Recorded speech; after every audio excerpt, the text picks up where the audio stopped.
a little bit, but it isn't yet Friday. It's Friday Eve, That's as right. Moon likes to say. Hang on, let me turn something down here. Okay.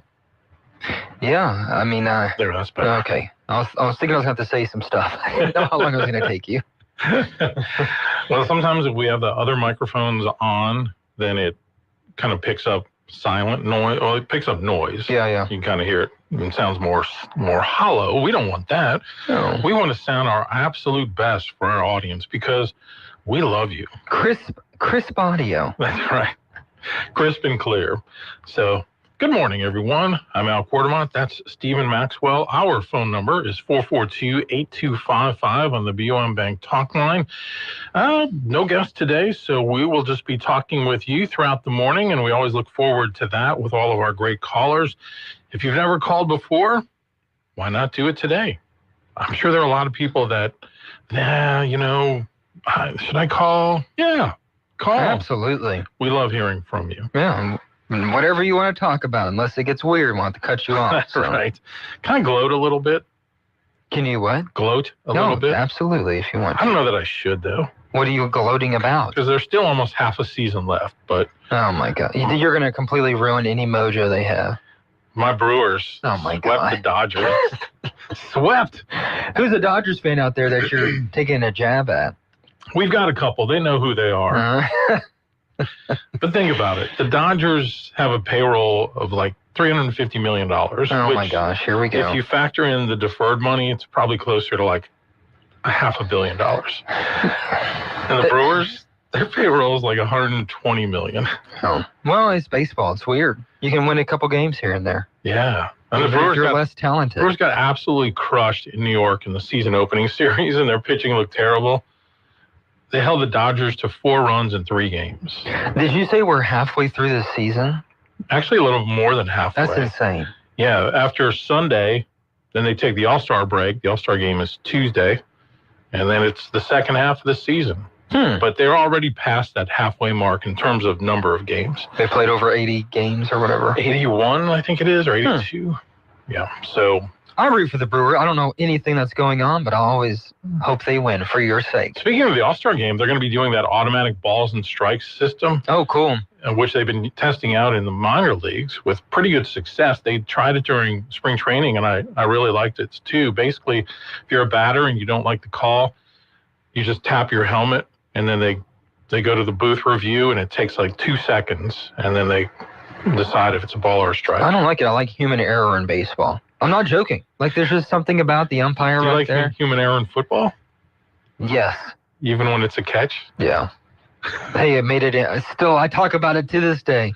I've accepted, like, I'm going to be honest with that situation. They talk about the Cowboys, Packers, divisional round 2014. I remember that game very well. They called it a no catch with Dez Bryant. Let's be honest. They still would have found a way to lose that game if they scored a touchdown. Facts. They're not going to make the chance. They weren't going to make the chance. Even though you have review, the Saints-Rams game with the pass interference, they didn't. That was significant. I don't know. They were both bad, but that might have been worse. That was horrible. It was pretty obvious. That cost the Saints going to the Super Bowl. Hands down. That was a horrible Super Bowl, too. Oh, yeah, I know. It really was. Rams-Patriots. All right, to the phones we go. Good morning. You're on Talkback. Well, the Saints changed the subject a little bit. Sure. Did y'all hear Moon's interview with some attorney from New Orleans about bogus court judgments? I did not hear that one. Was that in his 9 o'clock or 10 o'clock hour? I guess it was at 10 o'clock. Okay. But basically, what's happening in New Orleans is that there are a lot of, in jury trials, non-jury trials, judge trials, if you have the trial, then the complaining the officer who made the arrest doesn't show up because he wasn't told to show up, and there are no witnesses. The defense attorney asks that the trial be vacated, and the judge says, well, there's nobody here, so it's vacated. Wow. Now, I did actually hear part of an interview. I came in and on it late, and it was a woman from New Orleans area and she was talking about how the Soros owned and funded district attorney has completely destroyed criminal justice in that city. That must have been the interview. That was it. And basically, no complaining officer, no witnesses, no trial. I mean, there's a trial, but there's nothing to base the trial on, so the person is found not guilty. Wow. Not surprised. I have a feeling that's probably going on in more places around the country than we realize. Yeah, well, I just thought that was something to interest in. I wonder if that occurs here in central Louisiana jurisdictions. I don't know. I'd have to do a little digging into that. I don't think our district attorney would put up with that, but I don't know that for sure.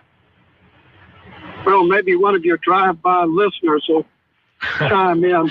There you go. Absolutely. All right. Well, thanks for bringing that up. We appreciate it. Let's go to another call. Good morning. You're on Talkback. Al, I haven't noticed or heard of any Democrat asking for the Epstein list. Have you? Have not. That's kind of interesting, isn't it? It is. It really is. It kind of makes you really wonder about what's going on out there. And I do believe it's a blackmail operation. Yeah, I don't think you're alone with that. Go ahead. I said, no, go ahead. If it's Democrats and Republicans, they both need to be exposed and dealt with. No question about it. The House, get back to me. I'll have something. Okay, he's digging on it, but yeah, I mean, House Democrats on Tuesday demanded that the Justice Department release documents related to Epstein's sex trafficking. So, top Democrats in the House are asking for that. Well, good. I'm glad to hear that. Maybe it'll get done then. I don't know about that. See, the way my mind works now is, yeah, they're asking for it to score political points because they know it'll never come out. Yeah, that's a good point. You know what I'm saying? Yeah. 100%. But there's probably some, House Democrats and Republicans who may not have any skin in the game whatsoever, or they're not really worried about it as much. But I don't know. I can't tell you how they whip up things in Congress. So, I mean, I think the bottom line is the American public is not buying this. I don't think so. And I think on the left and right, normal people agree with that. Right. Absolutely. I haven't heard anybody stick up like on the right for this situation. Nope. All right. Well, thank you for the call, sir. Thank you. All right. Appreciate it. Again, 442-8255 on the BOM Bank talk line. I've always wondered, is there something that somehow when these people go to Washington that they take them in a room and say, all right, here's what we have on you? 100%. Well, if I had to assume. Yeah. Or it's just politics. You want to stay with your crowd too, and you get influenced a lot by people who are in power there and toe the line, right? And the swamp always protects itself. I don't know, man. I just can go off of what I hear people saying on movies, right? That's true. I don't work in the halls of D.C., but I can imagine what happens there. When you talk about conspiracy theories, which can sometimes get interesting, I don't spend all my time chasing those. You just happen to see those as you peruse through social media. But the thing with like the Eyes Wide Shut movie, I haven't seen that one. Okay, that was from like the 80s, 90s, Stanley Kubrick movie, which had Tom Cruise and Nicole Kidman. And supposedly it was based on the inner workings of the pedophile network in Hollywood. And then Kubrick died like just a couple days before the film came out or something like that. I'd have to look at it a little closer, but yeah, there are a lot of people that feel like it was, and that they changed the ending of it from what it was supposed to be. So interesting. Yeah. I don't know. I mean, I remember Pizzagate from a couple of years ago that was linked to everything that we're talking about now. And right. the right talking heads were all into that. Yeah. And some of the politicians use that to their advantage. And it's just amazing that we've kind of complete 180 right here. Yeah, it really is. As I said, it's not really going away. And I think rightfully so. People are mad because we know that there were young women that were harmed and trafficked to that island.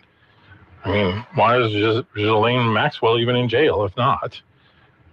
And we heard, what was it, Bondi? She said there's hundreds of pieces of evidence of child exploitation.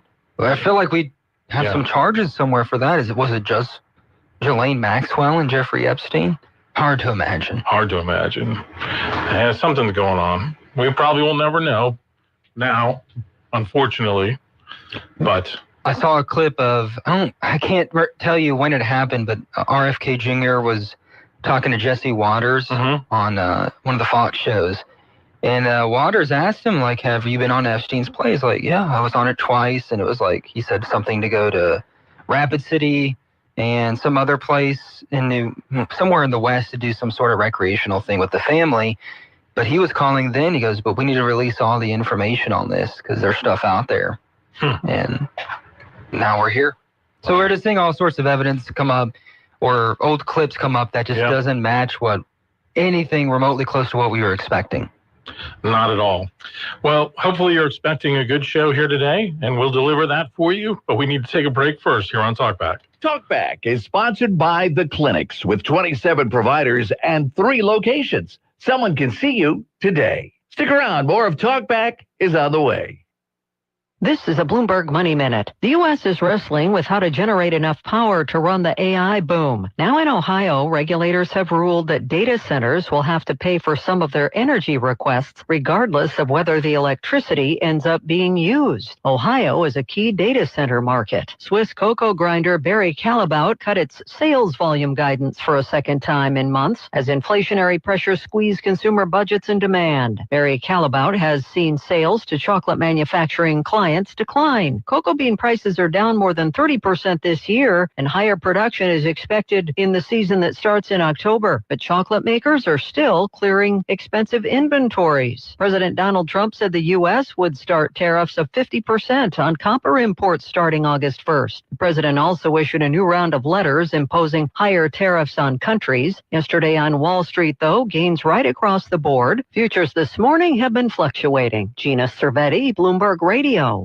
If you'd like to take part in the show today, call the BOM Bank Talk line at 442-8255. That's 442-TALK. And remember, if you're looking to purchase or refinance your home, call Christina Bagwell at the BOM Bank Mortgage Department at 448-2430.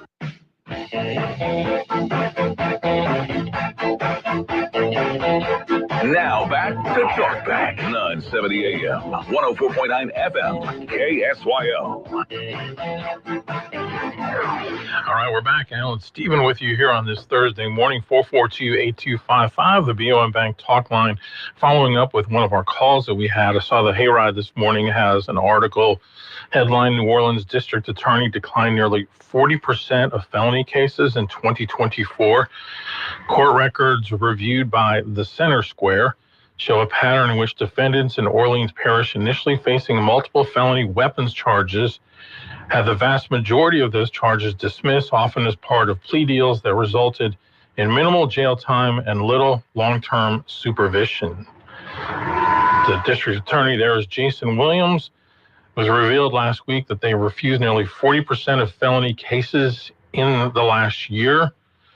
They cite the example of a case of a guy named Tyrone Howard, arrested in September 2023 and charged with 8 counts of possession of a firearm by a felon, along with illegal weapons possession and drug charges. He was facing a potential years-long sentence if convicted on all counts. Instead, prosecutors agreed to drop all of the charges. The only conviction that remained for him was marijuana possession, a misdemeanor, and he was released.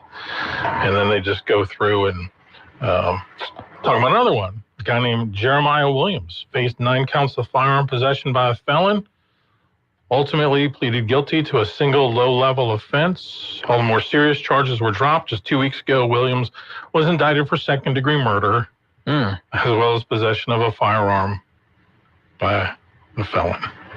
Jeez. I wonder if this has anything to do with maybe like jail overcrowding, because that's been a big issue, I think, across Louisiana. I'm not saying it's right, but I wonder what the issue is. My stance on that is build more jails. Yeah, good luck. I know that's not the politically expedient view, but you know why you have jails?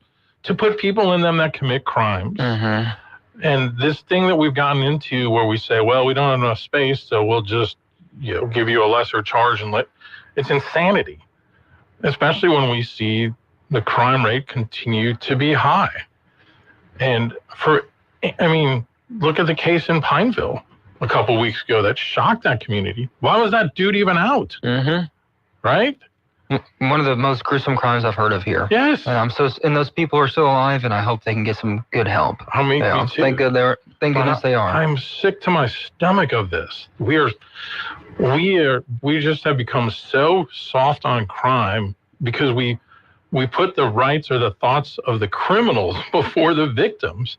And to me, it's just insane. It's just, and that is one of the primary duties of government is to protect people who keep the law and punish those who break it. And I think part of the reason why we see so much more of a crime-infested nation that we have is it has been on a large part of failure of the government to do that across the board, from the federal level all the way down to the local level. Societal, too. I mean, while we're seeing so much crime as well. Yeah, there's no question that factors in. It's a very nuanced issue. There's some things that are, I'm sure prison system can do better as well. That may be the case in some instances, but again, to me, just the fact that so many people are out because of an issue like, quote, overcrowding. I don't know if that was the case, but that's something I just hear of. The whole rationale for criminal justice reform when Edwards came in was, Louisiana leads the country in incarceration rates. And my thought was, that's because we have so many criminals. We have so many people committing crimes. Duh. If it's a problem, then don't do the crime. Yeah. I mean, I'm sorry to sound like Beretta there. If you can't do the time, then don't do the crime. Yeah. I agree. Bottom line. Yeah. So, all right. You got my ire up on that one. Heated. To the phones we go. Good morning. You're on Talk Back. Hey, good morning. Thank you for taking my call. Be careful when you say the word we. When you say we let these people out, because it's not we. It's a subset of we, and they're called Democrats. They're called leftists, but they are in control of the Democratic Party right now. And the overcrowded jails those are all excuses to do what they want to do, which is to not incarcerate people who break our laws. Now, part of it, the vast majority of Democrats are just misguided. They think, these poor people, they didn't have the advantages that we have of two parents and this and that. The underlying force behind this, though, is people of George Soros's ilk. They hate America, and they know that one way to destroy America is to sow seeds of discourse.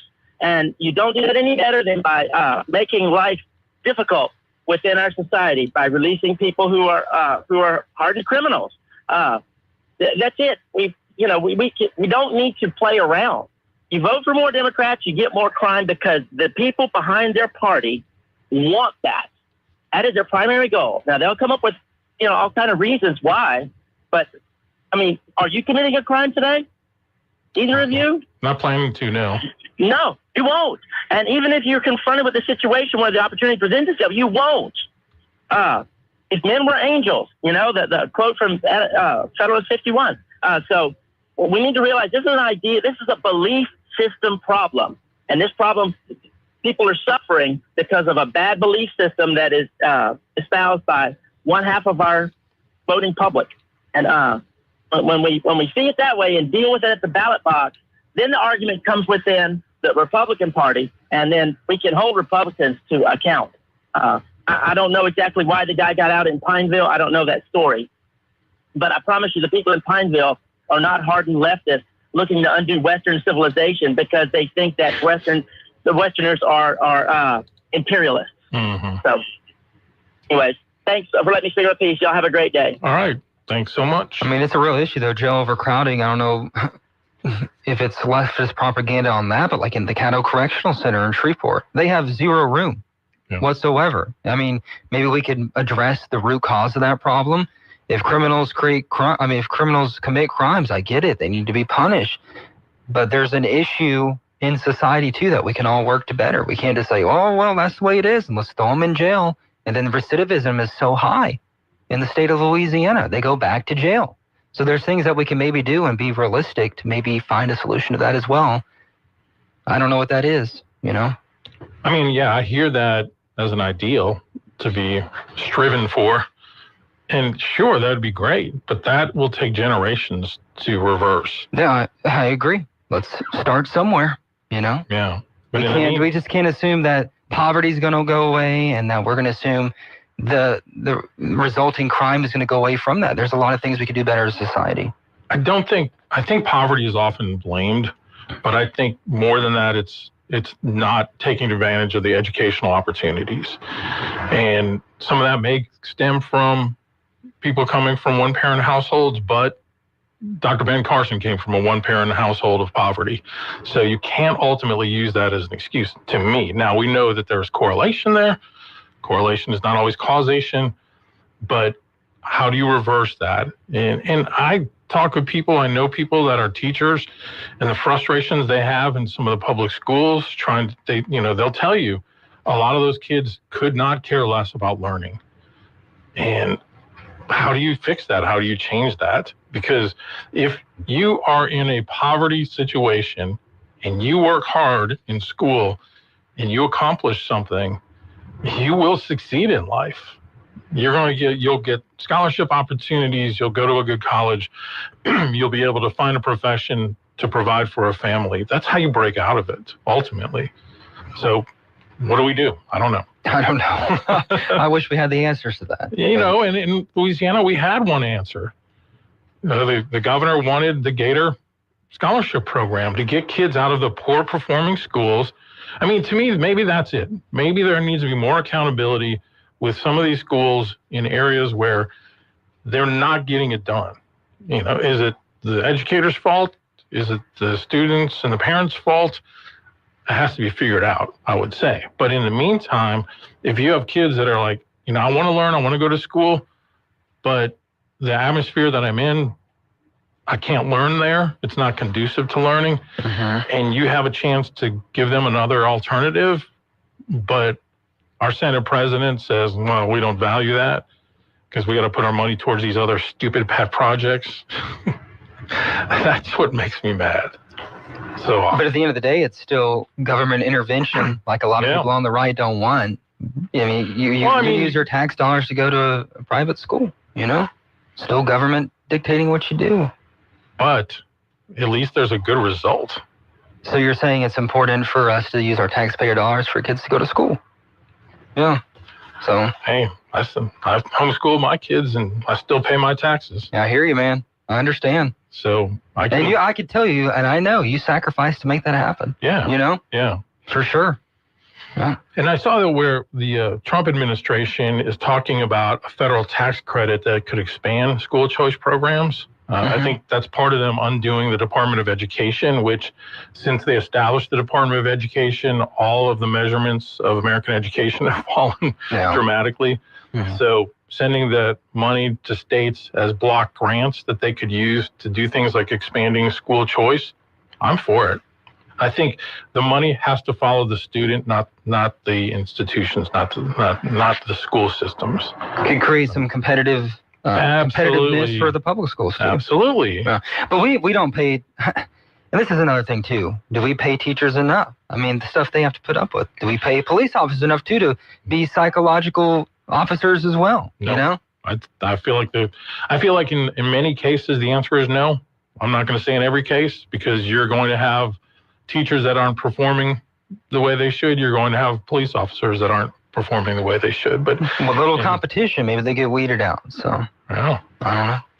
All right, we need to take a break. More coming up. KSYL. Put some fun in your future with Pleasure Pools. Right now, get a 16 by 32 in-ground pool for just $39,995. Financing available. Pleasure Pools has been building top-quality fiberglass, gunite, and vinyl pools across Louisiana and East Texas for over 30 years. Want more? Add a spa, waterfall, or custom feature, and we've got you covered for maintenance and remodeling too. Call 318-357-9000 or visit pleasurepoolsinc.com. Hey folks, it's Tommy Walter inviting you to Blues and Cues, July 11th at the Riverfront Center in downtown Alexandria. Come enjoy Crystal Thomas, Sam Joyner, Amy Allen, and MC Tony Groove. Plus, free. That's free barbecue. Doors are open at 6:30. The show starts at 7. Tickets are free, but the number is limited, so grab yours today at thomasbwalter.com. Let's give them the blues. Now back to Talkback 970 AM, 104.9 FM, KSYO. And we're back. Let's go to the phones. Good morning. You are on Talkback. Hey, good morning, guys. Morning. I don't know if I might have missed it earlier, but I cannot believe, Al, you took a swipe at the Dodgers and a certain Chick-fil-A eating listener to this program didn't pull over and call in immediately. Did I miss that? He did not call. I'm waiting for the response. I can't believe it. Crickets. Anyway, Stephen, I have a very serious question to ask you. Okay. You finished The Godfather 2? No, so it's a long one, right? It's like 4 hours, I feel like. Yeah. Every something second's like that. good. I watched about an hour of it last night. My wife kind of gave me the glare that I'm not doing enough and they help clean up the kitchen. So I figured it was time to finish the last 45 minutes, probably tonight. But I have to finish it tonight because my rental runs out like at 10 p.m. Oh. Yeah, well, she's just going to have to understand. That's what I'm telling her. I was like, I got to know what happens to Michael Corleone. I don't know what else to do. Oh, my gosh. Yeah, it really, those were consecutive best pictures. I don't know if that's ever happened before. The first and the second. Oh, yeah. But, they're fantastic. Anyway, want to give you a pro tip real quick. When you get done with that, if you have Paramount Plus, you need to watch The Offer. Okay. The Offer is the backstory of how The Godfather almost was not made. All the stuff that went on behind the scenes. Okay. It's Miles Teller's the main guy. It's extremely well acted. It is fascinating. So if you like The Godfather, you can see how basically the mob almost did not allow that picture to be shot in New York, where Coppola insisted it be shot. Oh wow. So it's really cool. So, Okay, make sure you watch that. I definitely All right, will. Have a good day, guys. Thank you. Thanks. Appreciate the call. Bye. I was sitting there, and I'm going to feel like an idiot if I'm wrong. I just turned on number 2. I don't look at the cast or anything. Vito Corleone, like the young Vito, that's Robert De Niro, isn't it? I believe so. Yeah. Looks like him. But he looks so much different when he was younger. Yeah, he had a lot of top-notch talent. Man. That's before he acquired Trump derangement syndrome. Oh, Lord. Well, him and everybody else in that town. For the most part. Not John Voight, though. Yeah, John Voight. Okay, let's say a small minority. Kelsey Grammer. Kelsey Grammer? Yeah. Really? Yeah, he's pretty known conservative. I gotcha. There probably are more, but they're afraid to show it because they know they get blacklisted. I don't think it's as bad anymore as it used to be. Probably not. I think he's accepted more. Whatever that means. Maybe among some, but not all. I hear you. I mean, you probably wouldn't wear a MAGA hat to a Taylor Swift concert. I wouldn't. I don't think they'd be fans of you there. There's be some bad blood. You think so? I think so. You talk about an overrated talent. My goodness. Hey, her pop music wasn't bad. Her earlier stuff was okay. Al, do you even listen to her music? Let's be honest. I don't think you're the Taylor Swift aficionado. I'd have to go over to the Q93 guys to do that. Well, I worked there, so I could tell you. So what do you think? Was her earlier stuff better? What is early? Like the country stuff? No. Or like the Shake It Off stuff from like 2012 or 13? Yeah, like that era. 14. I don't know. I'm not like huge either. It's not like my cup of tea either. I think it's fine. I mean, compare that music to like Supertramp. What would you rather listen to? I listen to Supertramp more than Taylor Swift now. I love Supertramp, but I like older music more. I like rock music, and that's Yeah. kind of a dying art for the most part. It is. I mean, I Or know, like, dead. at this even point. Styx, they came out with a new album. I haven't heard it yet, but I've heard some of their albums they've released in recent years. It's like, what has changed to where they had this just niche, they just threaded the needle so well from like 74 to 82, all these groups with incredible songs, incredible songwriting. And then when those same artists will get together and produce something now, you're like, Well, and like the nostalgia factor for you too. You grew up with it, and that's just something you hang on to and love. Like, like the music that I listened to in the early 2000s. I even though it's just trash and it's just dumb, I listened to it. I'm like, man, that's awesome. You're talking about like Linkin Park? Linkin Park, Nelly, all those guys, Ludacris. You know, Nelly performed a concert at a Brewers game a couple weeks ago. I saw him in concert like After the 4 game. years ago, 5 After years the ago. game, and they said most of the crowd stuck around for it. Because he's nostalgic. He's cool. I probably only know one Nelly song. What is it? It's Getting Hot in Here. I bet you do. That was such a scandalous song when I was in like 6th grade. Oh, is it? Oh yeah, it was a big deal. What is there? Are there any other songs that are fairly known of his? Shake Your Tail Feather. Wait, wasn't that like an old song? They redid it. Oh, okay. Because they used to do that at like weddings when I was growing up. What's that song? Underlay, underlay, mama, yeah. I haven't heard that one. That's a famous song. That one with Underlay, huh? Tim McGraw. Was that like Speedy Gonzalez said that? You'll know. If you heard the song, you'll know what it is. There's a couple. You put me on the spot here. And you know what's funny is, even at your age, which isn't as old as my age, the younger generation would probably view you as old now. Oh, definitely, man. I'm messaging some people to try to do some Zoom interviews. They're probably in like their younger 20s. Yeah. Because they're in the military. Cool story. I'm trying to get that done. But they're just like, yes, sir. Thank you, sir. And I was like, oh my gosh. I don't know what. You're now in the sir category. Either they're really polite or I'm old. I don't know what it is. It's weird. Yeah, I'm like, my hair's falling out, and I'm, kids are 20-year-olds look like kids now, and it's just the way of life, I guess. You have a very mature look. I do. I've never been told that. Thanks a lot. This is the first. I used to be the one that was like, oh, you look like 10 maybe years it's the younger. beard.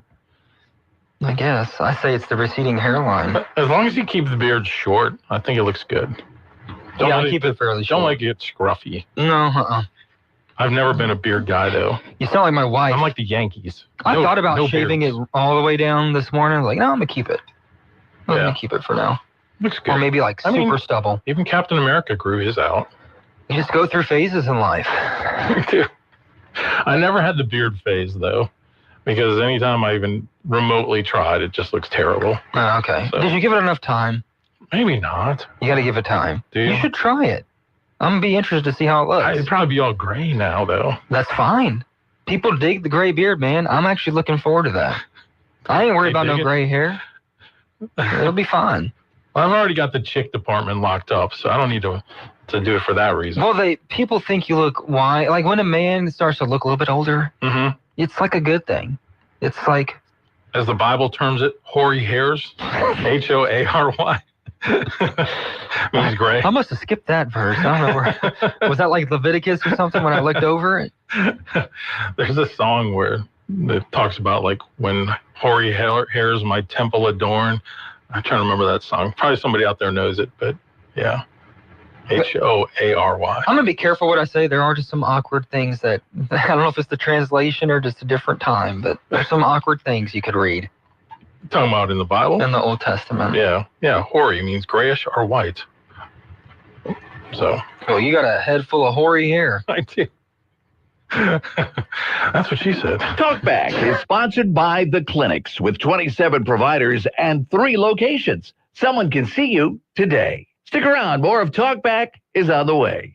Imagine walking where land meets sea, where every step echoes centuries of stories. This is the Portuguese coastal Camino de Santiago. From Fortes Riverside Charm to Galicia's Wild Coast, follow a path through fishing villages, ancient chapels, and windswept beaches.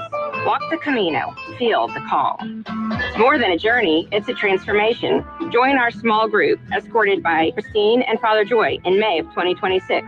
FreedomTravelLLC.com, your international travel architects.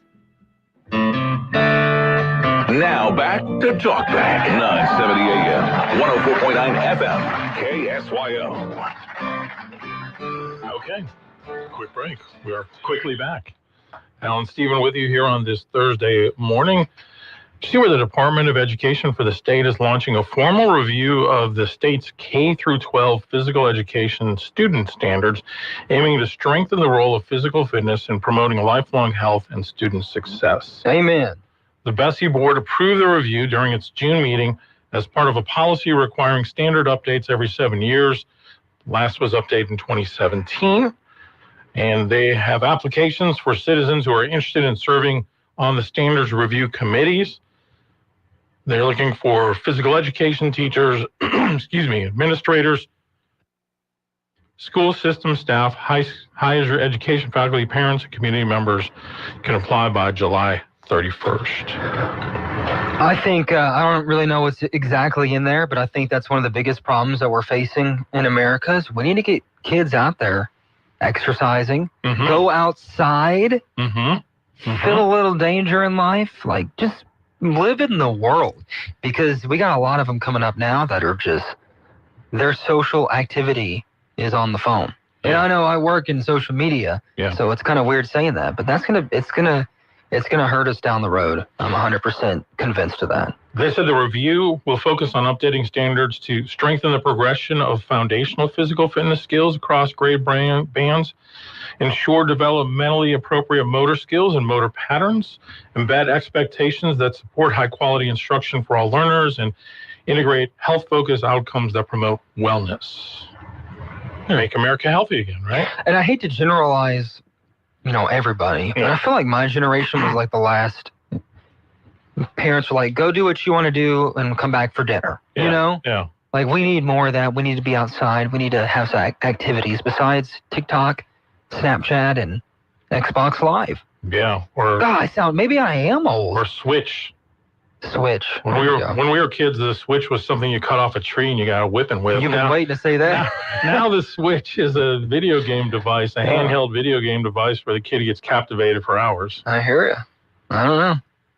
Your son-in-law, Mark Klein, he was like obsessed with his Switch for a while. Was he? Playing it every night, like the kids and the wife would go to bed. He said he just played the Harry Potter game on there.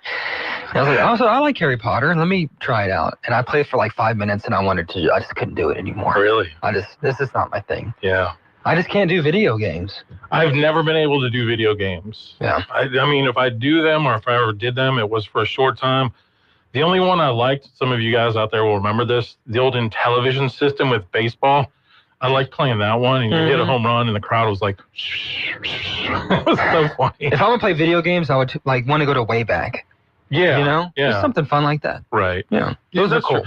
When I go to Wayback, pinball machines. They're fun, man. I stood there for like 30 minutes on one. I'm no pinball wizard. In fact, I usually suck at it. But the fact that, once you pay your entry fee to get in, you can keep playing for like as long as you want, really. That's awesome. So, yeah. I was talking to my wife. I want to get like the Nintendo 64 from like the early 2000s just to have it in the house. I don't even know if I want to play it. I just like looking at it. Like Tyson's Punch-Out or whatever. I never played that one. I was like Mario Party and a couple of those. Those were fun games. A few years ago, I guess it was, over 10 years ago at least now, we had gotten the Wii system for our kids. And that was kind of fun because it was more activity related, like whether it was bowling or tennis or golf. It was more that. And my youngest son and I, we would play the backyard baseball with Pablo Sanchez. No, those are fun. On the computer? Yeah. Yeah. But, you had to act like you were pitching, act like you were hitting. It wasn't just pushing a button. That's still kind of barely any exercise. Get outside. No, it's no substitute. Get on the bike. Yeah. Yeah. My son has the virtual reality headset now. Really? And he does the golf thing, and he let me try it a couple weeks ago. That's incredible. It really is. Huh. And, you feel like you're really on a golf course. It's weird. When I was living in Florida, we went to a Dave & Buster's. They had a VR Star Wars game. Oh, wow. But it was like where Darth Vader would come up to you and like threaten you. It was kind of creepy. Wow. Kind of creeped me out. Wow. That was awful.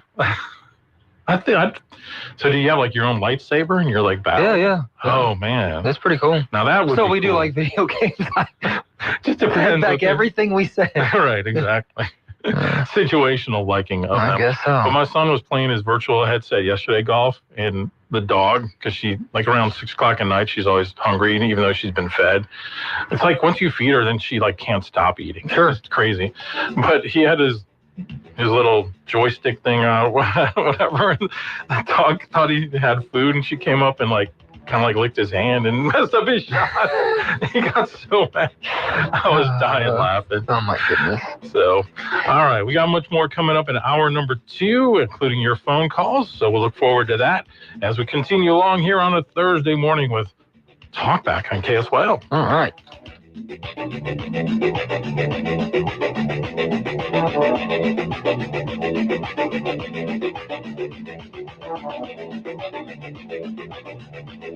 You've been listening to Talkback. The opinions expressed were those of the hosts and callers, and not necessarily those of Cenlaw Broadcasting. FM 104.9, AM 970, KSYL, and KRRV 100.3 HD3, Alexandria. It's 8 o'clock. This is CBS News on the Hour, sponsored by Progressive Insurance. I'm Deborah Rodriguez. Prayers answered in Los Angeles after a sanitation tunnel under construction partially collapsed. Mayor Karen Bass. When we raced down here, I was so concerned that we were going to find tragedy. Instead, what we found was victory. All of the men that were in that tunnel rescued up safe. Officials say 27 of them were trapped below the surface. Another 4 went down to help bring them out. Aerial footage shows the workers inside a metal compartment as it was hoisted by a crane. The cause of the collapse is under investigation. The death toll in Texas' catastrophic July 4th flash flooding has climbed to at least 120. More than 170 people are still unaccounted for. CBS's Karen Hua is in Kerr County. We're on day 7 of search efforts, and while officials have not come out directly and called this a recovery mission, we do know that hope is waning as the days go on. The last known survivor was found on Friday, the 4th of July, 7 days ago. So we don't, of course, want to jump to any conclusions. We know anything can happen. Governor Abbott has ordered state flags to fly at half-staff in victims' honor. A federal judge in New Hampshire is hearing arguments right now on a lawsuit challenging President Trump's executive order ending birthright citizenship.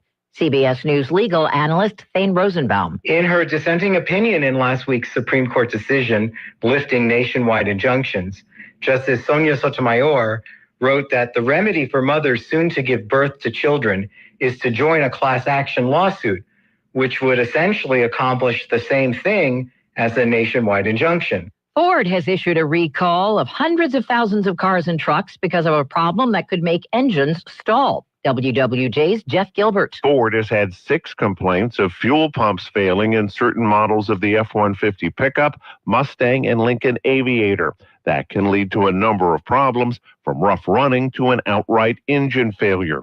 At this point, the company is still working on a remedy. Job action over for video game performers. CBS's Jennifer Kuiper has details. Welcome to the Guild. Unionized video game performers have overwhelmingly voted to approve a new contract with their employers, ending an almost year-long strike against several major game makers. The new contract delivers pay raises, control over performers' likenesses, and artificial intelligence protections. Dow futures are down 83. S&P futures off 6. This is CBS News. Sponsored by Progressive Insurance. Get renter's insurance to protect the things that make your place a home, including coverage for theft or damage. Visit Progressive.com. Attention taxpayers. If you or your business owe the IRS back taxes or have years of unfiled tax returns, the IRS has greenlighted billions of dollars in tax relief to those facing financial hardship through its tax relief initiatives. If you have a delinquent tax problem and possibly facing wage garnishment, liens, levies, audits, or already in a payment plan, you may now qualify for significant relief. Qualifying and enrolling in this program could stop all collections, settle your tax problem, and may even reduce what you owe by up to 99%. Call the hotline at TaxPro USA to see if you qualify by dialing 800-880-5155. If you or your business owe at least $10,000 in back taxes to the IRS or state, you can now get the help that you need during these hard economic times. Call TaxPro USA to get your free tax assessment to see what you qualify for by dialing 800-880-5155. 800-880-5155. That's 800-880-5155. Louisiana Radio Network, I'm Jeff Palermo. Iranian Donna Khashoggian is back at her New Orleans home after she was taken into custody by ICE agents on June 22nd while gardening. Khashoggian first came to the U.S. in 1978 on a student visa and was allowed to stay in the USA to check with immigration officials, and she never failed to do so. Khashoggian got married in 1990, and the couple have a daughter. New Orleans State Representative Stephanie Hilferty says now that the 64-year-old is back home, she wants to make sure she stays home. This is an opportunity for her to begin the path to citizenship, and I know she's working with an attorney on that. Colorado State University researchers have decreased their hurricane season forecast. CSU is now predicting 16 named storms, 8 hurricanes, and 3 major hurricanes, one less than their initial prediction for each category. CSU lead researcher Phil Klotzbach credits wind shear in the Caribbean. Typically, when you have strong Caribbean shear in June and especially in July, that tends to be associated with quieter hurricane season. So that's the primary reason for the reduction. We're still looking at an above average season, though. LRN. Summertime in Cenla is here. Keep the fun sizzling while staying cool. Bounce into excitement at our indoor trampoline park and play centers. Cool off at local area arcades. Or immerse yourself in creativity at downtown art and children's museums. Beat the heat and savor the flavors at our local restaurants. Your taste buds will thank you. Strike up some fun. Hit the lanes for some cool bowling adventure. Want more cool ideas? Visit explorealexandriapineville.com. 2 cities, 1 epic summer. Well, good morning. Sort of into a rut weather-wise now with the hot days and then those afternoon showers and thunderstorms. That's what we're looking at today as well. Partly cloudy skies to start us out. 60% chances of showers and thunderstorms during the afternoon hours. We'll see the afternoon highs near 89. 72 the overnight low tonight. Then a mixture of sunshine and clouds tomorrow. Again, about a 50% chance of some afternoon storms. From the Cenla Broadcasting Weather Center, I'm Dave Gratian. Currently 72 degrees in Cenla. Talkback is sponsored by The Clinics. With 27 providers and 3 locations, someone can see you today.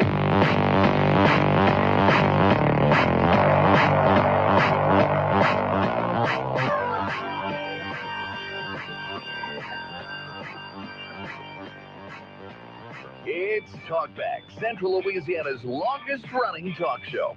Whether it's the guests or the callers, Talkback is where Central Louisiana begins its conversation.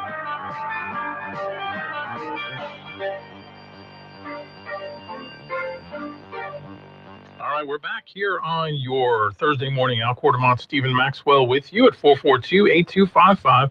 The BOM Bank Talk Line. We are streaming live on Facebook and YouTube as well, so join us in that conversation. I see that it says we are live, so that's good. You hit the button. I hit the button this You hit time. the button today. I was only 20 seconds late today. We were talking about the state looking at health standards for kids and reviewing some of that coming up through the Department of Education. Now, when I was a kid, and this lasted even into high school, we had the presidential physical fitness test. Did you guys have that? I don't know. I don't remember it. All right. Probably not. And if you hit certain standards, they give you like a little patch with the presidential seal on that. No, we didn't do that. I wonder if they must not still have it. And I'm guessing, I don't know, I'm speculating, but maybe they got rid of it because for some kids, it actually was kind of demoralizing. So you had to do a series of different events throughout the test. So one of them was pull-ups. I could never do one pull-up. Mm-hmm. I just was never an upper body strength guy when I was young. I couldn't do it. Yeah. And you get this next kid who would jump up there and do like 20 of them. You're like, okay, I feel terrible. Then you would do the sit-ups, and you'd have to do like a certain amount, I think like in 60 seconds or whatever. I was better at that. You would do like a shuttle run where you would have to like kind of run back and forth, and they would time you on that. I was okay on that. The standing broad jump, where you would jump over a broad, just kidding. You had to like, stand planted and then just see how far you could jump from a standing position. Then the 50-yard dash, which I was okay at that, I guess. The softball throw, I mean, if you played baseball, you pretty much were okay with that. But you had some boys that, they like an underhand throw? Softball? No, you like threw it overhand. Oh, okay. They said that it kind of mimicked throwing a grenade. So obviously they were training. I get where this is going. Training us for war, I guess, apparently. And then you would do usually some kind of an extended run. Some places it was a mile. We had like the 660. It was basically 1.25 length of the, or 1.5 length of the track going all the way around. Yeah. I sucked at that. Like you weren't a long distance runner? No, I hated this long distance, but no, just I'll tell you what, people don't realize. People who've run track realize, but like the 400 or the 800, those are grueling races. Oh yeah, 100-yard sprint is one thing, but once you're going 400 meters, ew. So that's what we had to do. And then, like I said, if you hit certain benchmarks, then you got a little patch. I never got the patch. And it hurt my self-esteem. Still hurts to this day, huh? Still hurts. You really didn't make it in life because of that. That's right. No, I think it's good to have some standards. I mean, it's nothing to be ashamed of if you can. It's something to work towards. The 70s were kind of the first era of fitness awareness and promotion, I would say. Because that's... I don't know, JFK was pretty big on it. Was he? Oh, yeah. Okay. Maybe he's the one that started that. Could be. I'd have to research it a little more, but... I'd say the 50s and 60s, there was a lot of that. I wasn't there, but from what I've read. But, I mean, it was the 70s when you started having, like, jogging. That became you started finding people that were doing regular jogging. Oh, you're talking about just society? Yeah, society. Oh, I was just talking about, like, in schools. Oh, PE. okay. Yeah. No. Yeah, society. I gotcha. You had jogging, and then you had aerobics started to become a thing. You had like the Jane Fonda workout. Yeah. Feel the burn. Bodybuilding became really big. Yeah. I mean, Schwarzenegger. You gotta feel the pump. That's right. You ever watch his documentary, Pumping Iron? You should do it. It's really interesting. I'm sure it is. I love it. He has one very awkward line he has in there, but you'll know what I mean when you see it. Well, I saw where he recently has been doing some speaking engagements and just talking about how great America is and all that he's accomplished. He couldn't have done any of that without coming to America. Of course. That's pretty cool. Yeah. I know the first movie he was in, like they dubbed in a different voice because of his thickness of his accent. Really? And it's hilarious. It's like some terrible B movie, but it's like the perfect voice kind of thing. Oh. But I love the Conan the Barbarian movies with him. Yeah, those are good. Those are good. Terminator, of course. Yeah. I watched this Christmas season, the one where that Christmas movie. Yeah. Jingle All the Way. Oh, it's so bad, but it's so good. Was Sinbad? Is Sinbad in that one? Sinbad's in that one. Wow. Yeah. He tried to steal the toy. That was a pretty good movie. That's a good one. All right, 442-8255, BOM Bank Talk Line. Let's go to the phones. Good morning, you're on Talkback. Hey, good morning. Yeah, good morning. Interesting. I've seen that movie Pumping Iron. If I recall correctly, your young guy there, don't they light up a doobie in it to smoke a little weed? Which movie? Pumping Iron? Pumping Iron. Oh, yeah, I think so. That's a good documentary. Now that's a term that'll date you. Doobie. Doobie, yeah. Oh, well. Hey, did y'all, I haven't seen much on the news, or maybe I just missed it, but that January 4th attack on the immigration facility in Texas. Right, yeah. I haven't seen much on it either, but That is incredible. So basically what happened is you had a group of 10, I believe, Antifa types who lured ICE officials outside of their facility and started shooting at them. Well, yeah, Fox 4 KDFW has got a pretty good article on it. If you go online, the actual, it appears that the person who actually did the shooting is a guy named Benjamin Song, and he's a former Marine, but he was given an other than honorable discharge. That's the most severe administrative discharge you can get. To get any worse than that would be either bad conduct or dishonorable, if I recall correctly. Okay. But yeah. Anyway, they've got pictures of them. And, oh my goodness, it looks like a grunge group. Yeah, I've seen the photos, including the girls. I mean. But so I've noticed that their ages, for the most part, are somewhat similar. It looks like mid-20s to early 30s. So and I'm wondering,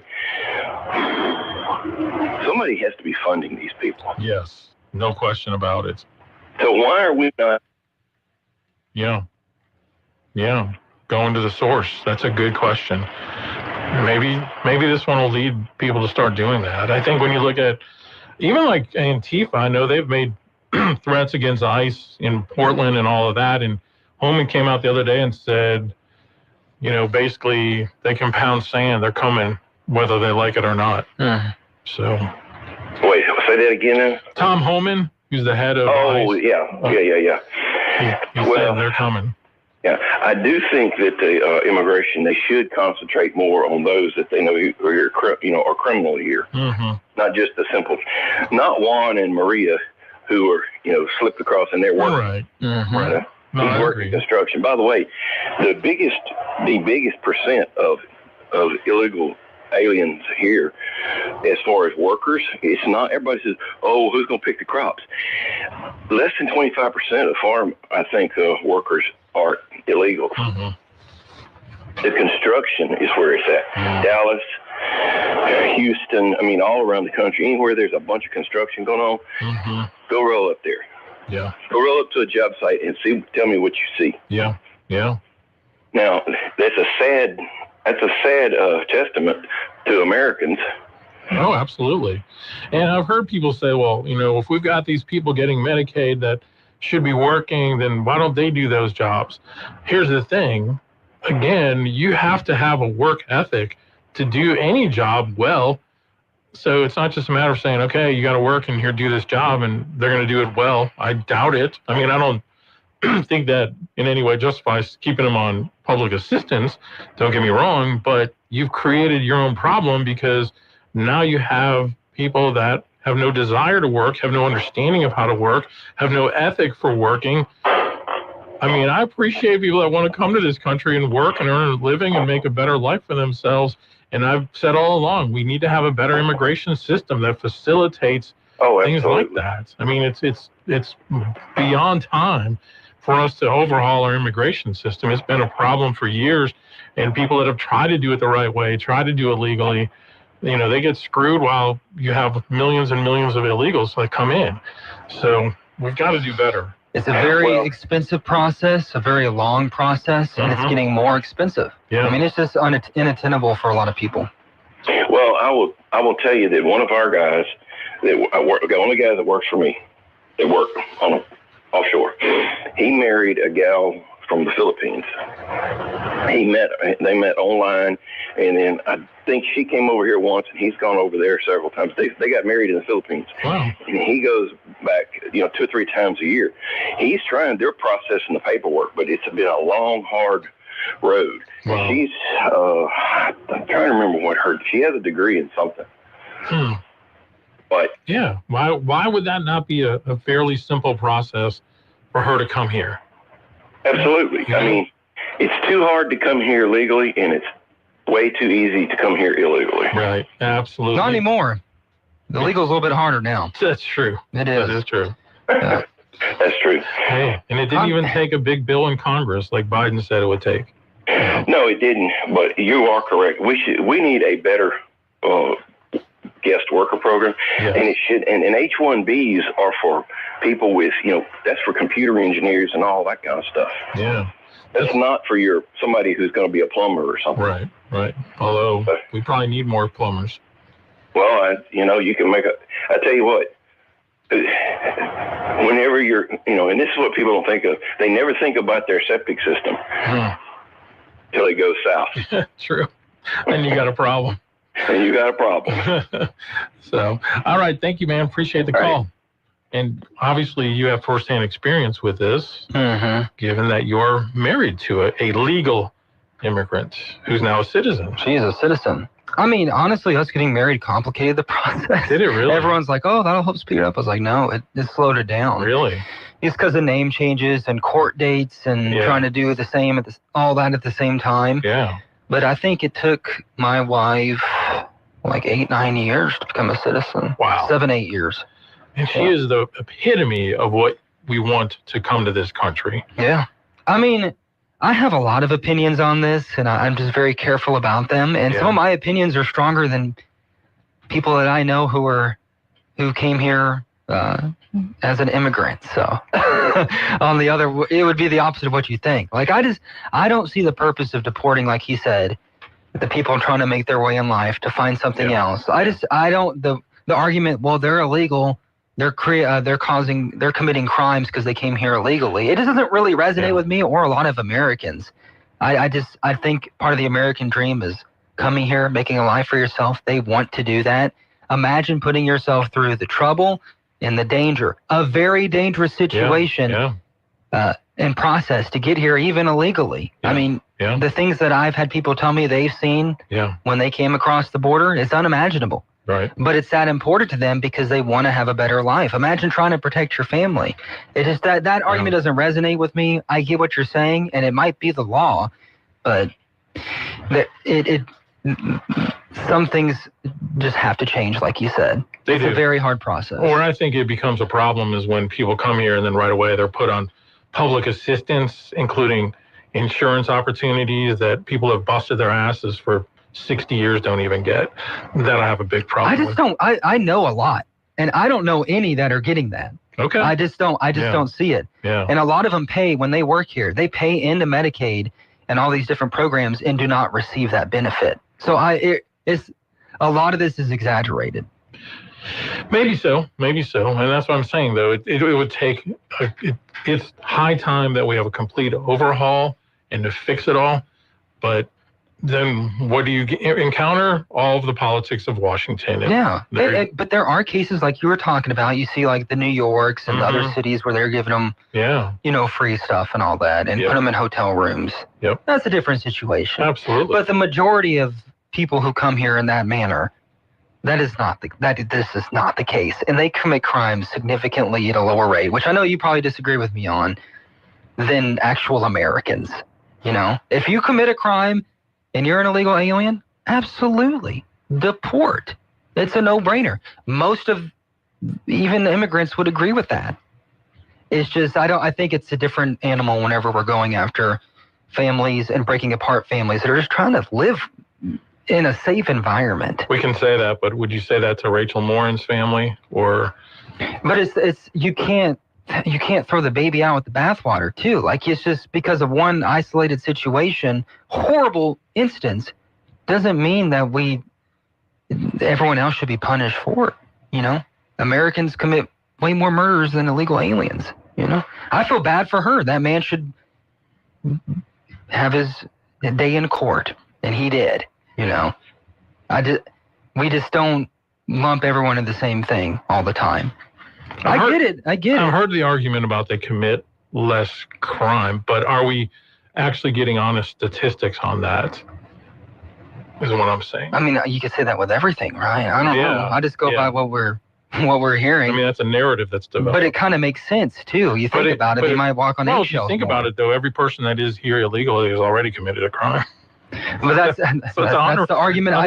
That's the argument I just don't really agree with. I get it. I know what you're saying. And look, there's a lot of people that I know who are in a situation we're talking about. Mm-hmm. They even disagree with me. I'm not the gospel truth on this. And just because I have experience in which my family, none of my family or in-laws were in that situation. It was all a legal process years ago. Right. But from the people I've talked to, they might disagree with me. I might be more lenient than others. I don't think we should open the floodgates like the Biden administration did. That's not what we should do. We just need to fix the immigration system. But nobody wants to do it. Yep. You know, nobody. Republican, Democrat, whatever. Yep. All right, we'll take a break. Talkback is sponsored by The Clinics with 27 providers and 3 locations. Someone can see you today. Stick around. More of Talkback is on the way. Put some fun in your future with Pleasure Pools. Right now, get a 16 by 32 in-ground pool for just $39,995. Financing available. Pleasure Pools has been building top-quality fiberglass, gunite, and vinyl pools across Louisiana and East Texas for over 30 years. Want more? Add a spa, waterfall, or custom feature, and we've got you covered for maintenance and remodeling too. Call 318-357-9000 or visit pleasurepoolsinc.com. If you'd like to take part in the show today, call the BOM Bank Talk line at 442-8255. That's 442-TALK. And remember, if you're looking to purchase or refinance your home, call Christina Bagwell at the BOM Bank Mortgage Department at 448-2430.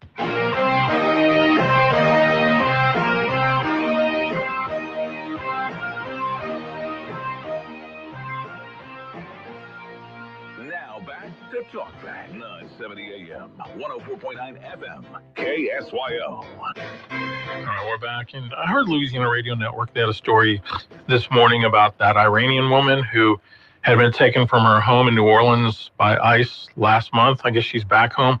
She's a 64-year-old woman. Her name is Madonna Kashanian. She was taken from her home June 22nd while gardening, and it happened in the wake of the U.S. bombing of Iran.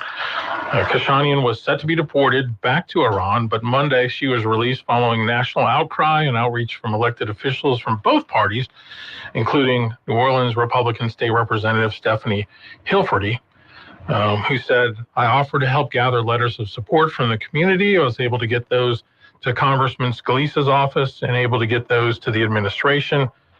She says those letters of support described how much of an upstanding member of the community Kashanian has been. She's been involved, for example, in Habitat for Humanity, people that knew her from her daughter's school and volunteering, et cetera, et cetera. She had first come here in 1978 on a student visa, and before it expired, the Shah was overthrown in 1979, which we know greatly changed the way that that country was. And so without a safe country for her to go back to, she tried to remain in the U.S. legally through applying for asylum and marriages. None of that apparently worked out, and she stayed as long as she could legally, regularly checking in with immigration officials, has no criminal record. Experts say that she had a, quote, sham marriage, and that's what prevented her from gaining citizenships or permanent legal status, despite her legitimate marriage to her current husband since 1990. And they said that her capture by ICE last month was not only an ordeal for her family, but also for the community.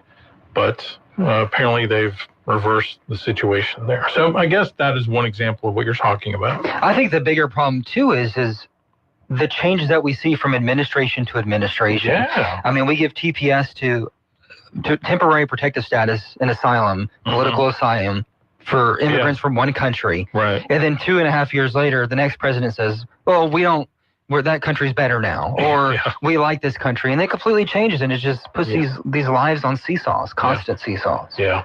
So I don't think the president, I think it should be a congressional issue. We got to make some laws and do something about it. I don't know. It's tough. I'm no expert. Yeah. All right. We got some calls coming in on the BOM Bank Talk line. Good morning. You're on Talkback.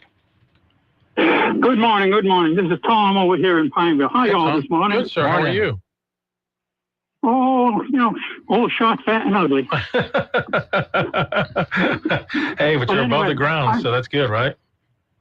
I heard that comment that, illegal aliens commit less crimes than American citizens. But the fact is, if they weren't here illegally, the crimes wouldn't be committed. True. Yeah, that was kind of my point, is that's all well and good until your daughter's murdered by one.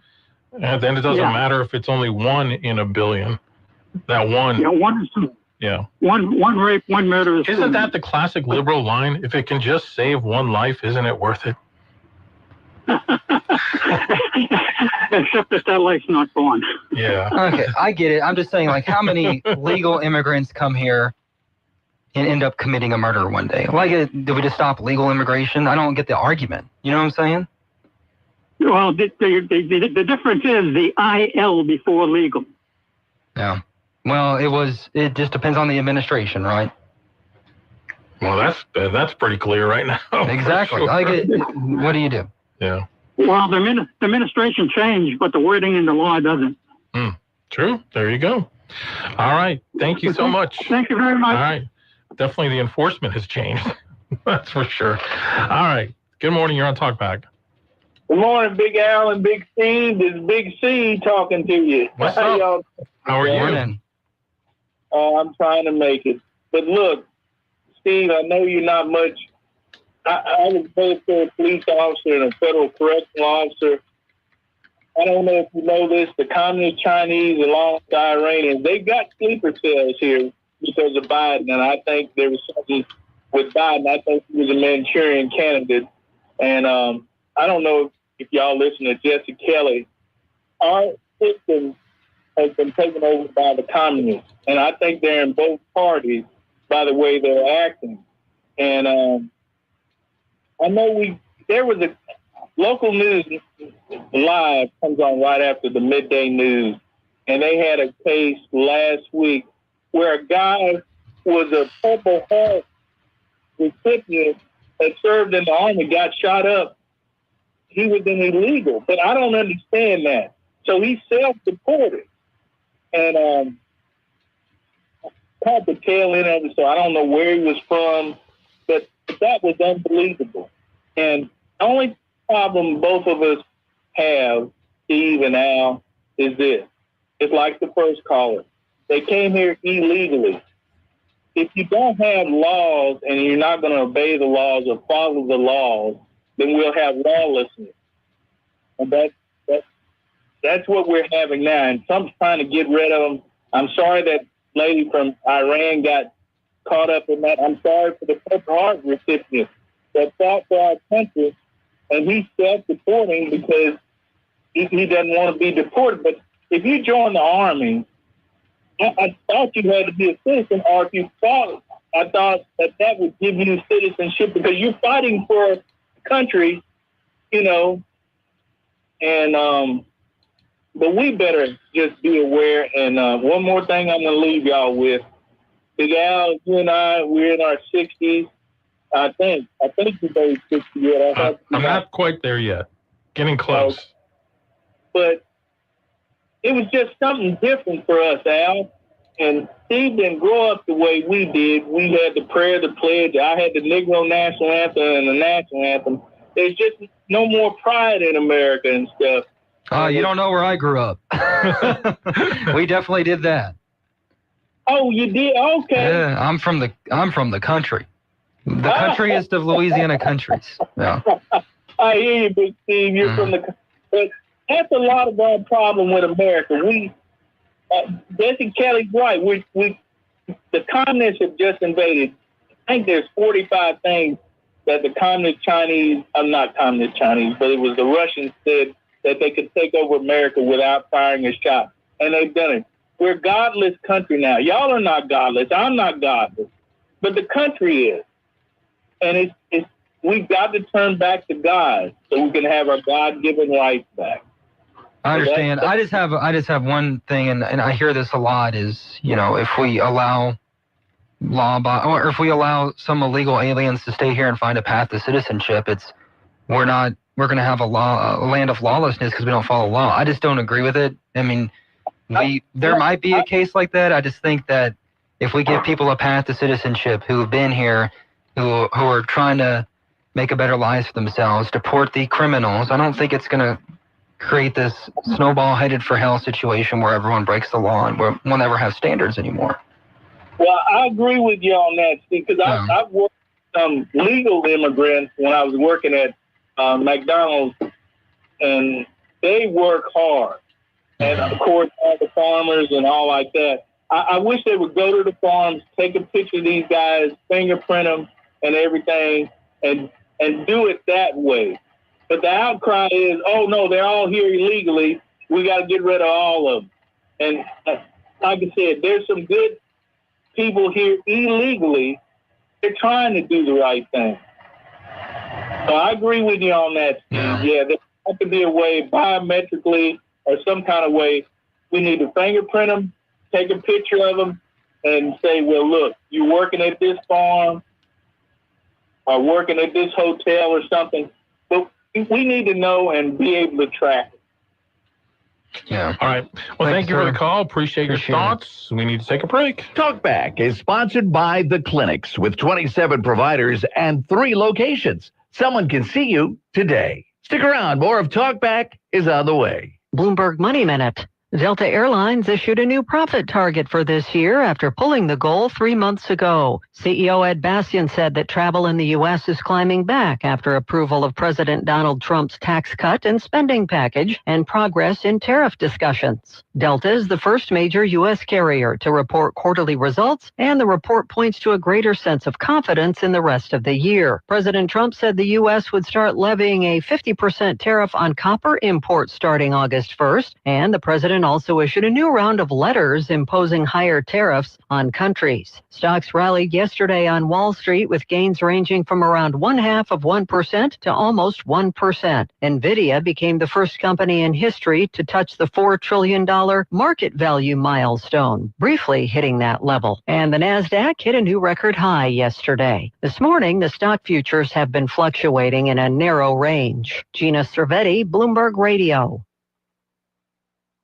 The clinics welcome Dr. Noah Miller, family medicine physician, to our team. Dr. Miller from Vadrine, Louisiana, is now accepting new patients. Call today to schedule your appointment. The clinics offers a wide range of services, including primary care, family and chronic care, urgent and acute care with on-site lab and x-ray. Same-day appointments are available, and we accept most insurance and Medicare. Experience exceptional care at the clinics, 1587 North Bolton. Call 445-9823 or look us up online at theclinics.us. Attention all real estate agents, property owners, and lenders. When you or a client needs a real estate attorney, call the professionals at Thompson Law Firm. Whether the legal matter is basic or complex, the Thompson Law Firm can accurately guide you or your client to a successful outcome. That's why numerous industry professionals have trusted the Thompson Law Firm for years. They also handle estate planning, successions, and business law. Call them at 473-0052. I am a paid non-client attorney spokesperson. We're entering some very uncertain times with everything that is happening overseas. We need to be on alert at home as well. You should have a Byrna on you at all times, especially one that is small enough to conceal wherever you go.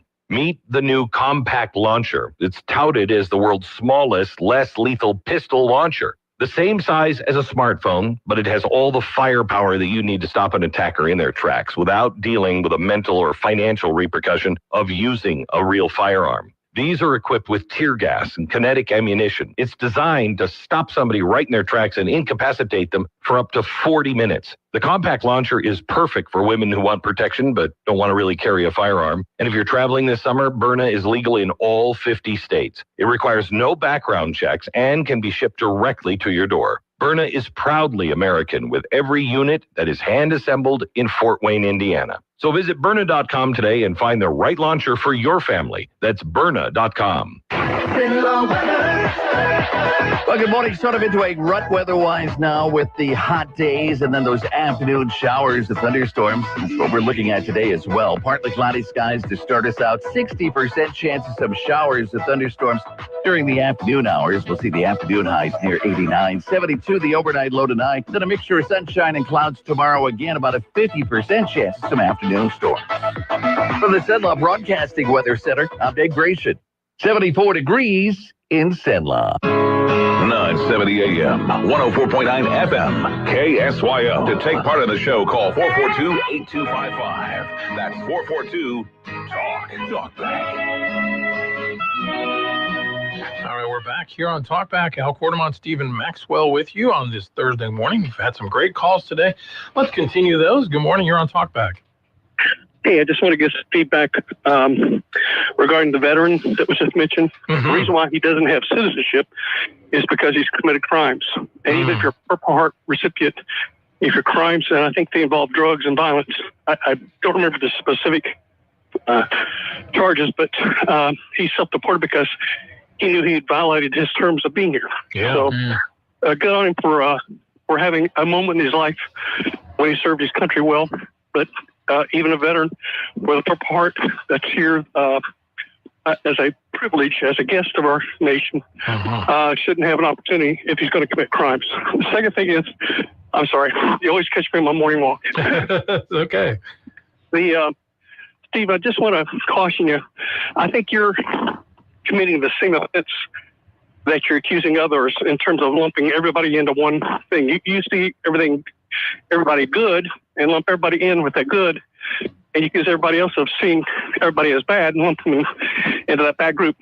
The reason why it's a lengthy process is that we vet people who are wanting to come here legally. We're trying to make sure that they can support themselves so they aren't a burden on the state and don't misdirect resources that we need to be using where they're dedicated now. Two, we don't want people coming here who are criminal. And certainly with the open borders, even though Mayorkas said, they're closed, the last 4 years or 4 years before, Trump let in just gaggles that have not been vetted. And so they do need to be deported until they are properly vetted. It's too big a risk. And I think others have said it, but when you have 11,000 known murderers that have been allowed across the border, it causes you concern. Let's get everybody back across the border.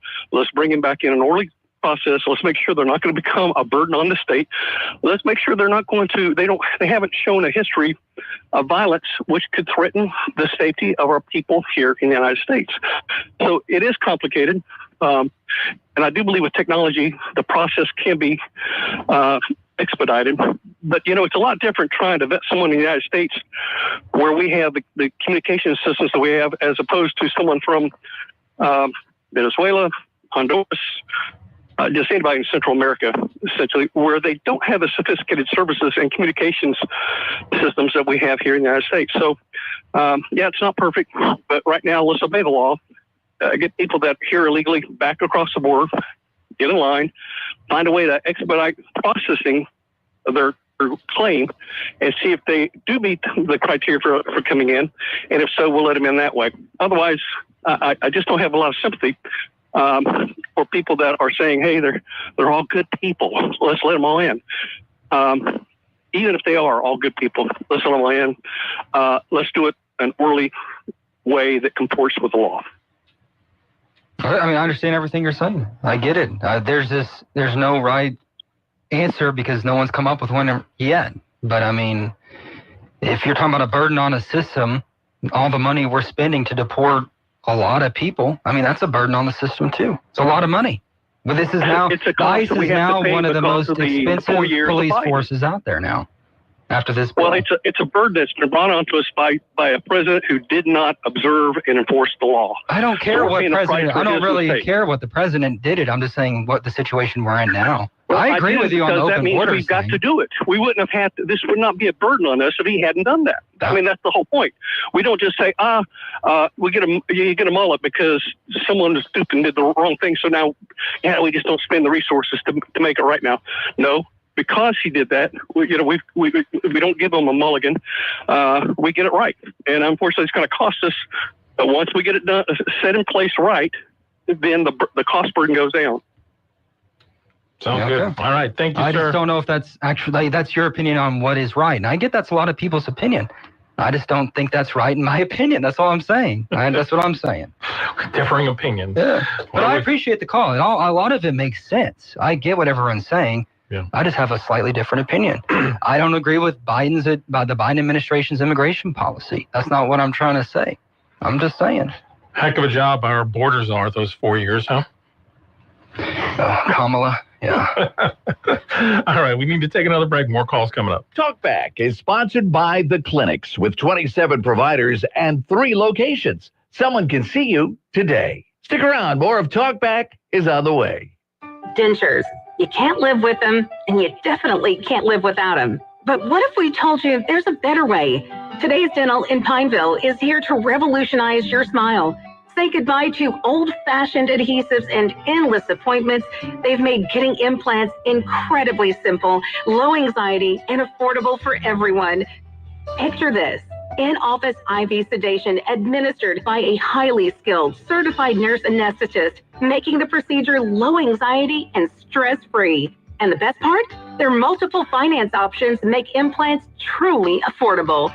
Don't wait. If you're ready to replace those old-timey dentures with permanent implants, call Today's Dental on Highway 28 East in Pineville at 448-4540.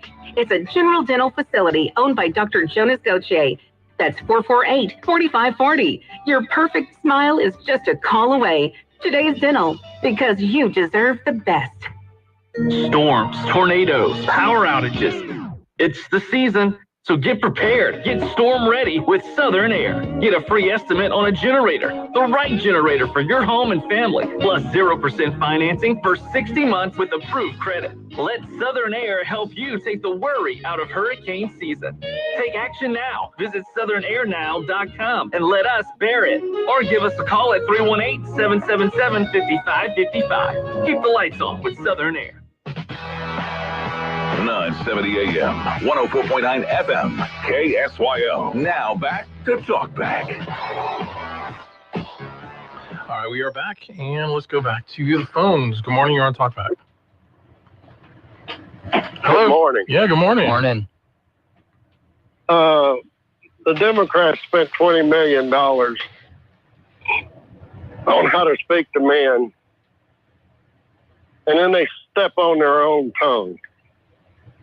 They're trying to pass a bill so that ICE agents can't wear masks and protect their identity. Right. And people are trying to shoot ICE agents right now. Mm-hmm. Ridiculous. Just simply ridiculous. No, I agree with you. Yeah, I agree with you. And I think part of the reason they're wearing masks, too, is because you now have people that'll use technology to figure out who they are, where they live, and it endangers them and their families. Their family, that's what they're concerned about. Sure. We have lost all civil discourse in this country. Now you have people saying that those kids that got killed in Texas in the floods, their parents deserved it. Uh-huh. Because they voted for Trump. How disgusting is that? Yeah. Yeah. If you're a Democrat, please call and defend that. Anyway, gentlemen, thank you for your show. All right, sir. Thank you. Yeah, you had a couple of isolated cases. There was a doctor in Houston, a couple of other people that were saying essentially that those children deserved it because their parents voted for Trump. And the insinuation is the Trump administration, through DOGE, has cut back on services like meteorology, the National Weather Service. But the problem is that narrative doesn't hold up against the facts. The fact is the National Weather Service had extra people working that day. The fact is those cuts don't really kick in yet, have not kicked in yet.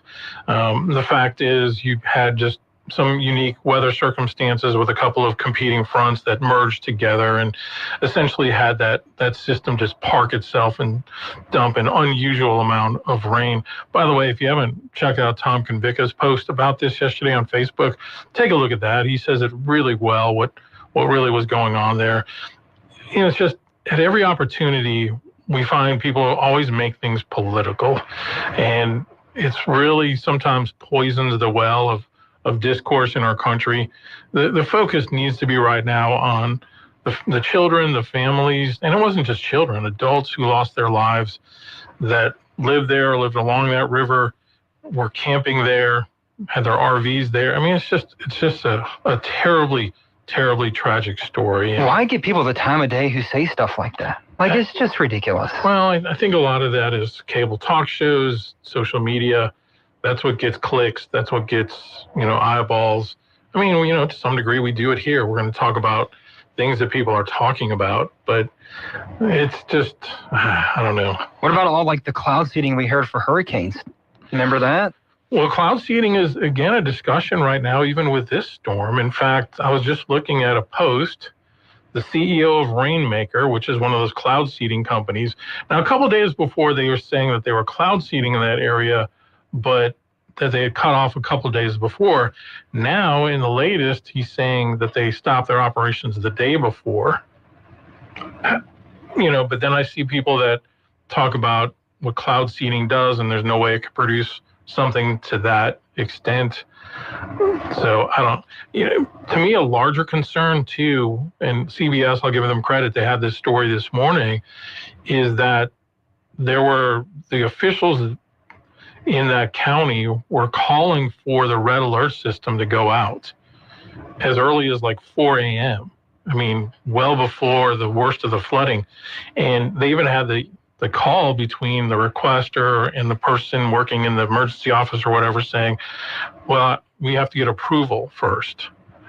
And apparently the approval didn't come for hours. So a lot of people didn't get the red alert until it was too late. Yeah. So, those are things that are legitimate. But I've seen people, just because they hate Trump so much, they're trying to correlate what happened to the Trump administration. And it's not the time to do that. We see it out. The other side does it too. It's all the time, dude. Yeah. Every single time. It's the same thing. Example? I'm going to put you on the spot. I mean, whenever we had the plane crashes at the beginning of the Trump administration, I mean, the first thing that came out of their mouth was Biden's TSA. Like, we don't even know if that's the case, Yeah. Like, we see it all the time. Or like the hurricanes at the end of Biden's term. I remember all the politicians, well, not all of them, some of the more extreme ones, were saying, like, this is man-made storms because of cloud seeding and climate control stuff. And it's just always these weird people saying weird things, and we take them seriously, Mm-hmm. I don't know, cloud seeding. I don't think they create hurricanes from everyone that I've talked to. So yeah, or torrential downpours. But isn't it even like in the state? Isn't there a move to do? Doesn't Heather Cloud have a post about that recently? I thought she had something about cloud seeding. Heather Cloud about cloud seeding. Yeah, that's all I can think of. I don't. That's what I'm saying. There's a lot of politicians kind of insinuating that all these disasters are created by cloud seeding. Mm-hmm. I don't know. Yeah. What do I know about clouds? So maybe we need to get the meteorologists in here, talk with them. We could, there's a few of them that could, I'm sure. Yeah, no doubt. All right, last break, more coming up. Talkback is sponsored by The Clinics with 27 providers and 3 locations. Someone can see you today. Stick around, more of Talkback is on the way. When you're going through something. Hey folks, it's Tommy Walter inviting you to Blues and Cues, July 11th at the Riverfront Center in downtown Alexandria. Come enjoy Crystal Thomas, Sam Joyner, Amy Allen, and MC Tony Groove. Plus, free. That's free barbecue. Doors are open at 6:30. The show starts at 7. Tickets are free, but the number is limited, so grab yours today at thomasbwalter.com. Let's give them the blues. Success is about momentum. For over 20 years, Kinetics has been moving businesses forward with cutting-edge IT, cybersecurity, and marketing solutions while keeping them secure, innovative, and competitive. We power progress with next-gen business technology and marketing solutions designed to keep your business ahead of the competition. Need seamless IT, a bold new brand, a strategy built for what's next? Don't get left behind. Move forward with Kinetics. Visit kbisp.com and take the next step today. Now back to Talkback, 970 AM, 104.9 FM, KSYO. All right, I did find it from Heather Cloud, just what she posted on July 7th. She said, in light of tragic events in Texas, there's been a surge in conversations around cloud seeding, chemtrails, and contrails. I've received countless messages from folks across Louisiana asking where I stand, and rightfully so. It's a timely opportunity to share a clip from legislation we passed this past session in the legislature. It's an interesting watch, and she has a link to it on her page. During the process, a gentleman from Rainmaker, that's one of those cloud seeding companies, came in from California to present his support for cloud seeding. But at the end of the day, I have to lean into common sense. Mine tells me this: we should not be trying to manipulate the weather. The risks are too great. The outcome's too unpredictable and uncontrollable. That alone should give us all pause. The bill ultimately passed, and Louisiana has now prohibited these types of atmospheric injections. I expect this issue may soon gain more traction at the federal level. So, I just don't know anything about cloud seeding. I know a lot of meteorologists. Your camera's frozen, by the way, on the stream. Okay. They've always told me that cloud seeding can create dangerous storms. I don't know. I don't really want to talk about it because I don't really know. I'm sorry I brought it up. So. Yeah. But it's something we're hearing a lot of. Oh, we absolutely are. I mean, you even heard of, with Hurricane Helene, that there was some suspicion about that as well, and the way that the storm actually went and then just kind of parked itself over that North Carolina area. And a lot of times you also will see somebody will say, and some company is planning like a big project there that'll involve a land grab. I mean, you always have these. So here's what Convica wrote about this yesterday. He said it was a rare combination of factors: rich moisture from former tropical storm Barry and a remarkably persistent soft aloft, meaning the conditions in the atmosphere. When steering is weak, this pattern obviously has the potential to cause extreme flooding. The third ingredient, topography. Hilly terrain is well known to aggravate flood potential. Previous major central Texas floods, 1998, 1987, 1978, 1935, 1921. Then he asks, is climate change responsible? Capital letters, no. You absolutely cannot blame climate change for one weather event, no matter how extreme it is. The process and patterns involved in the hill country floods are completely natural and functioning as God designed. Cloud seeding, Rainmaker carried out a 20-minute cloud seeding operation on July 2nd over Karnes County, which is southeast of the areas affected. The cloud seeded had dissipated long before the flooding began. National Weather Service, were they at fault? Absolutely not. There were 5 personnel on duty at the Austin San Antonio office when the normal schedule calls for 2. Watches, warnings, and forecasts were accurate and delivered in a timely manner. And then final note, he says, when terrible things happen, people tend to ask why. I ask who? Who is in control? God. Who is sovereign? God. Who loves humanity? God. Who provides? God. Who turns tragedy to good? God. Romans 8:28. So that's what Tom posted. I just don't know I don't know why everyone side is having these conversations right now. I guess the only conversation to have is, if there was some negligence in the warning, we don't think there is, but otherwise it's a horrible situation. It's a tragic event. Yeah. And that's been happening since the beginning of time. And we need to lift the families up, continue to try and help them during this situation. It's just a horrible situation. It is. I don't know why we're so political about it. I mean, things just do occur, whether they be tornadoes or hurricanes or floods. It's the nature of the world that we live in. And anytime there's a loss of life, then we always seem to want to blame someone. It's got to be somebody's fault. Well, maybe not. But if you use it for political talking points, it's disgusting. Yeah. Just to do it. Right. That's just my opinion. Right. Well, I mean, if there's a shooting, you always have political. Oh, yeah. Yeah. It's like, takes 2 seconds, all of a sudden you have people calling for more gun control. So, and a lot of times you find out, these people were on certain drugs. Yeah. Go look at all the mass shooters. Almost all of them were on the same types of mind-altering drugs. I don't think that's the timing is right for some of that stuff either, but that's even at least somewhat more understandable than an act of nature. Right. Right. Yeah. When a person does it, it's a little bit different. For sure. But I get what you're saying. I understand. Yeah. But in the meantime, when you talk about how many people are still missing in addition to those that have already been found and confirmed dead, it's just extremely tragic, and it's very sad. And yes, we need to continue to pray for the families, and not only the families, but the people that are working, that are out there because it's the middle of summer and it's a hot time to be searching through all the debris and everything else to try to find these people, which it's important to do because the closure that it brings. I mean, there was a man who lost his child, his wife, and his parents. Oh. How do you... I know. Man. And there's a lot of people from around here who have been impacted by this too. One of the greatest Christian hymns that was ever written is the song "It Is Well With My Soul." I knew you were going to say that, yeah. Yeah, by Horatio Spafford. If you've never read the story, Google search it or whatnot. But here's a man that his wife and kids were taking a ship across the ocean, to meet up with him in Europe. And they had already experienced a lot of tragedy in their lives. And the ship had an issue. It sank.